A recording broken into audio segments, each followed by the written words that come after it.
Kennedy was asked specifically about removing fluoride from water.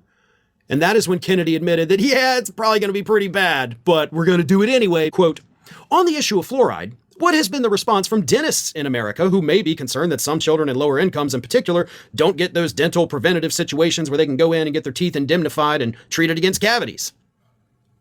And Kennedy responded saying this, well, people will still get indemnified for it to the extent that they are already indemnified.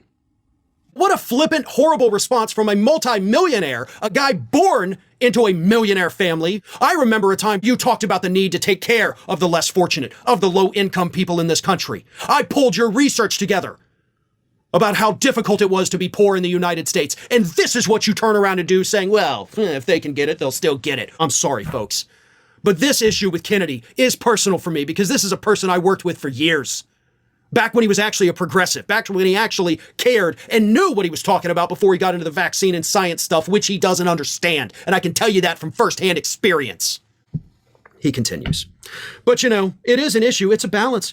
You're going to see probably slightly more cavities. Although in Europe, where they banned fluoride, they did not see an uptick in cavities. The issue is parents need to decide because science is very clear on fluoride.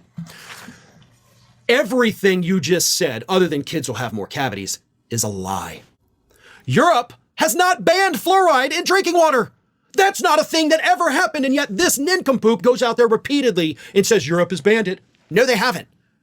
They just haven't mandated it. Countries in Europe are allowed to add fluoride if they choose to do so. They just haven't made government-wide mandates in some countries, others have, by the way, that says you have to put it in. Well, they didn't see an uptick in cavities. Oh, really? The countries with universal health care aren't seeing kids experiencing more cavities because they're actually able to afford to go to the dentist? Wow! It's not that there could be a separate thing happening, right, Bobby?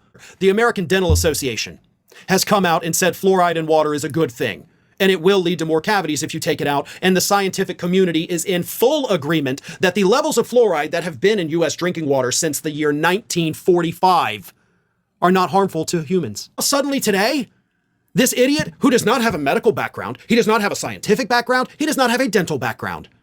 He gets to call the shots that this thing that has clearly been safe for 80 years now has to go. And yeah, low-income people are going to have more cavities. They're not going to be able to get them treated, which is going to lead to more health problems. And I speak from experience on that. The first part of my adult life, even though I had dental insurance, I still didn't have enough leftover money to be able to pay the copays and deductibles to get dental care. It cost me 3 teeth. He's admitting that it's going to cause harm. He cannot list a single positive thing it'll do. And we're just supposed to take his word that he is protecting us.